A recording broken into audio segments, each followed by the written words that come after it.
इन जीवों को बख्शीश में क्या दी है? मुक्ति। क्या देखी रे हम दुनिया जो इनको ना करें अखंड। तो परम धाम की आत्मा को राजी महाराज ने ये शोभा दी है कि हे रूह, तुम्हारे माध्यम से 14 लोक के ब्रह्मांड को अखंड करना है।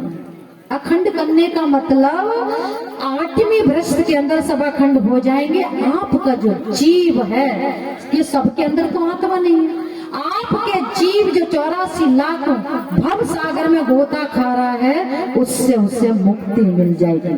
तब श्री महामती कहते पहले स्वयं को जान, तू संसार में क्या करने आई है। यह संसार तेरा है, ये रिश्ते नाते तेरे हैं, ये समाज तेरा है, ये शरीर तेरा है, ये घर तेरा है, ये मकान तेरा है। संसार में कुछ भी तेरा है नहीं, जिनके लिए तुम मर रहे हो। फिर कहते स्वयं को जान, पहले आप पहचानो साधो, पहले आपको जान, फिर मुझे पहचान के तेरे साथ मेरा कौन सा रिश्ता है। तू संसार में क्या करने आई है। हम सारे संसार में खेल देखने के लिए आए। खेल कौन सा? हमारे असली तन कहाँ है? मूल मिलावे में, परम धाम में, राज्य के चरणों तले। और हम फरामोशी में जैसे सपने देखते हैं, और सपने में क्या से क्या बन जाते हैं, लेकिन हम जब जगते हैं तो कहाँ होते हैं? जहां हम सोते हैं। इसी तरह से जब फरामोशी का ये पर्दा हटेगा तो हम जागृत कहाँ होंगे? मूल मिलावे में, जहाँ राज्य और श्यामा जी सिंहासन पे विराजमान है। क्योंकि राज्य ने रूहों को अपने चरण तले कभी नहीं बिठाया, लेकिन खेल दिखाने के लिए बिठाया। तब इंद्रावती की विलाप करती है,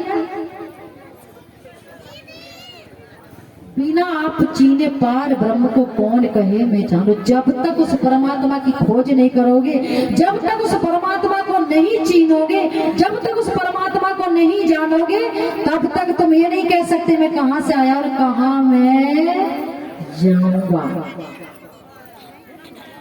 पीछे ढूंढोगे घर अपना, कौन ठौर ठहराना। कब ढूंढोगे? जब ये सांसों की टिकटिकी बंद हो जाएगी, शरीर से जीव निकल जाएगा, खाली डेड बॉडी पड़ी होगी, तब सोचोगे। तब कहाँ जाओगे? यहाँ के लिए बैलेंस इकट्ठा किया, कहीं जाते किराया लेते हो, इकट्ठा करते मुझे वो जाना है, लेकिन वहां के लिए कितना बैलेंस हमने इकट्ठा किया है? परम धाम जाने के लिए ऐसे ही चले जाओगे। जब शरीर छूटेगा फिर कौन ठौर ठहराना। तब तुम्हारा जीव अगर अभी प्राणनाथ जी की पहचान नहीं करी, उनके चरणों से संबंध नहीं जोड़ा, अपनी आत्मा को फरामोशी से नहीं हटाया, तो वो ही जीव जो आत्मा है, आत्मा भी बार बार तन पे बैठेगी। एक एक तालाब होता है और तालाब में बहुत सारी काई होती है ना, लेकिन उसको हटाने में कितना समय लगता है। जैसे इंद्रावती का जीव था, उसने कितना प्रहा किया, तड़पा कौन? जीव। बिलखा कौन? जीव। मर कौन रहा है? जीव।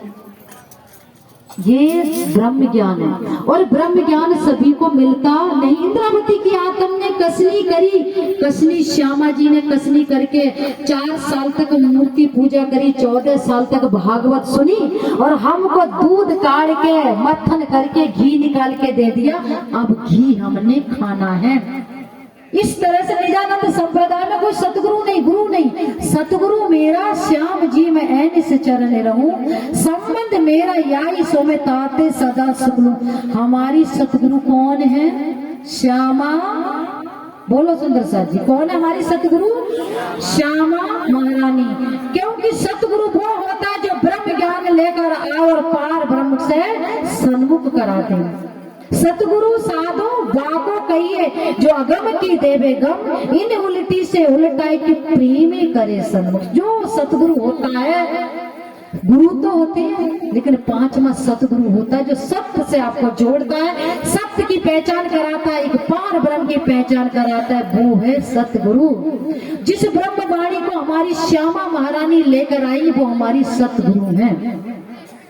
कोई हमारे तन नहीं है, रुक्मिणी का तन किसी का अपना राज्य कार्य करते हैं। हम कोई सतगुरु नहीं, हम बस एक माध्यम है आप लोगों को वाणी चर्चा तक पहुंचाने के लिए। इसी तरह से इंद्रावती की आत्म हबसा के दिल के अंदर होती है, बिलकती है, तड़पती है।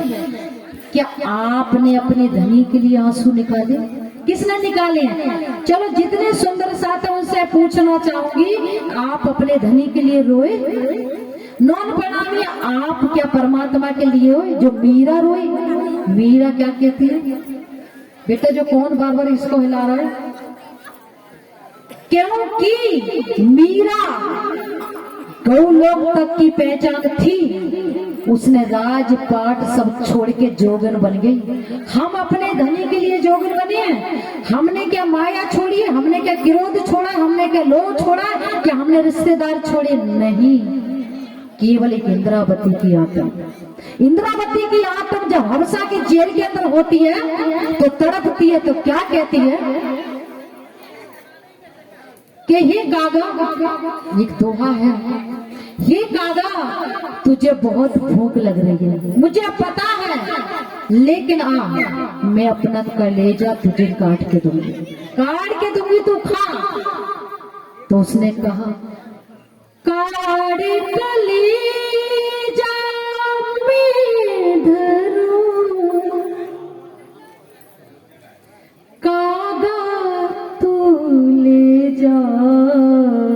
ये कागा, तुझे बहुत भूख लग रही है मुझे पता है, लेकिन मैं तुझे अपना कलेजा काट के देती हूँ, काट के देती हूँ, नोच नोच के खा, मगर एक शर्त है, यहाँ नहीं खाना। कहाँ खाना है वो भी सुन। काड़े कलेजा में धरो, कागा तू ले जा, जिस दिस मेरा पियो से वो देखी तू खा। कि हे कागा, भूख लगी है, मेरा कलेजा देती हूँ, लेकिन एक शर्त है। कहाँ खाना है? जहाँ मेरा प्रीतम विराजमान है उसके सामने नोच नोच के मेरे कलेजे को खा। क्यों खा? कि उससे पता लगे तेरी विरह, तेरी पीड़ा, तेरी जुदाई मुझे कितना बिरहा देती है, मैं कितनी चिता की तरह जल रही हूँ, उसको तो पता लगे। कैसे जल रही हूँ? जैसे कोई मेरे कलेजे को नोचता है ना, कोई कागा नोच नोच के कलेजे को खाता है, तेरी पीड़ा भी मुझे नोच नोच के अंदर गला रही है। हम गले, हम मरे, हमें परमात्मा ऐसे मिल जाएगा? मिल जाएगा? ऐसे नहीं मिलेगा। अपने आप को मिटाना पड़ेगा। आंसुओं की धार बहेगी। एक लड़का एक लड़की प्रेम करते हैं, लव करते हैं, तो एक दूसरा बंबई होता है, एक दिल्ली होता है, लेकिन एक दूसरे में खोए रहते हैं, उनको होश नहीं होता है।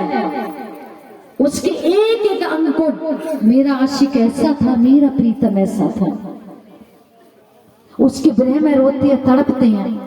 और हम तो परम धाम के आशिक हैं। किनके परम धाम में राजगा?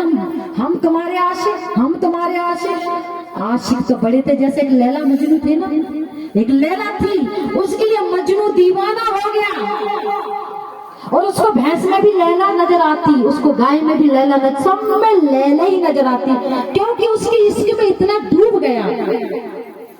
और जब उसने बोला कि पिताजी मेरा मजनू से शादी करना चाहती हूँ, पिताजी ने कहा ठीक है, लेकिन पिताजी वो गरीब है। बिल्कुल बेटा, तूने पसंद किया, मैं शादी करूंगा। लेकिन उसने ढंडोरा पिटवा दिया। आज लैला की शादी बड़े मजनू पहुंच गए। लैला का बाप बोला, मेरी बेटी पागल हो गई है, इतने सारे मजनुओं से शादी करेगी? जिससे पूछे तू कौन? मैं मजनू। तू कौन? मैं मजनू। कह रही एक नहीं, कितने मजनू, हजारों मजनू से शादी करेगी? कह रहे बेटा पागल हो गई है, इतने सारे मजनू से शादी करेगी? कह रहे पापा, पिताजी, इसमें एक भी मजनू है ही नहीं। मेरा मजनू तो गई जंगल में, और कोई जाता है कि हे मजनू तू यहाँ गाय चरा रहा है, भैंस चरा रहा है, तेरी लैला की शादी होने वाली है। तो भैंस के सामने